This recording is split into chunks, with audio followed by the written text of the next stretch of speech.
Hi, I'm Joe Wright, Financial Advisor here at Sage Advisors. Today I'm going to talk to you about evil debt versus not quite so evil debt. When I'm talking about evil debt, what I'm talking about is, well, here's the criteria.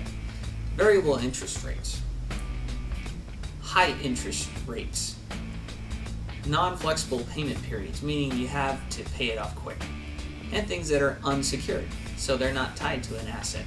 And these types of vehicles are usually credit cards or lines of credit that are not tied to a home or anything else. That would be evil debt. Not quite so evil debt, even though I like to think that zero debt would be ideal for everybody, but debt that's fixed interest, longer time periods to pay off, lower interest rates, and they are tied to an asset, meaning that there's less risk involved in paying it back. That would be more manageable debt. Any debt you take on is really like putting an anchor behind your car. But the not quite so bad debt is less weight that you're pulling behind yourself. So things like a mortgage, an auto loan, those are typical debts that we all typically take on. And in some cases it might even be more ideal to take on that sort of debt rather than pay for everything in cash. I wish I could pay for a house in cash, but it's not necessarily going to happen for me, so I must take out a mortgage. Some things in life are just fundamental.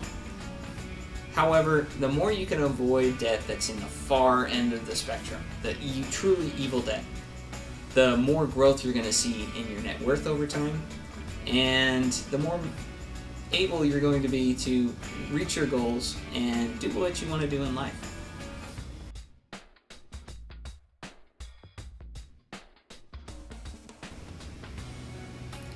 Some debt is so evil that we even have to use not quite so evil debt to roll that in and take over the evil debt. For instance, taking a home equity loan to pay off some really high interest credit cards. This is a strategy that some folks use and it does work. Beware though, there are some folks that take on the additional home equity loans and then continue the lifestyle over here and rack up more debt. Now you subjected your home and your livelihood to a lifestyle that you never could afford in the first place.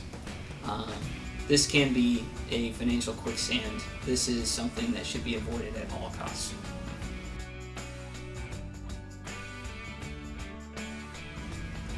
All people that have any form of debt need to figure out the best and most efficient debt repayment plan that they can.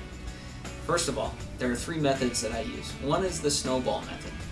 That is basically paying off the smallest balance first, and then rolling whatever you're paying on that balance onto the next smallest balance debt that you have. And eventually, you'll pay off all your debt in this manner.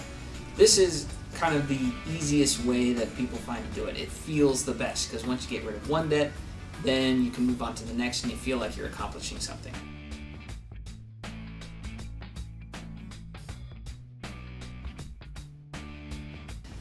A more effective way, but it may not feel the greatest, is to pay down the higher interest debt first.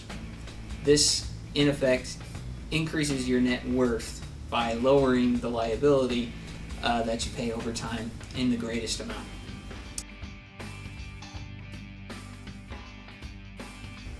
The third strategy is to pay off the more urgent debts first. When you're getting phone calls from companies that want you to pay them back, it's usually best to answer those calls.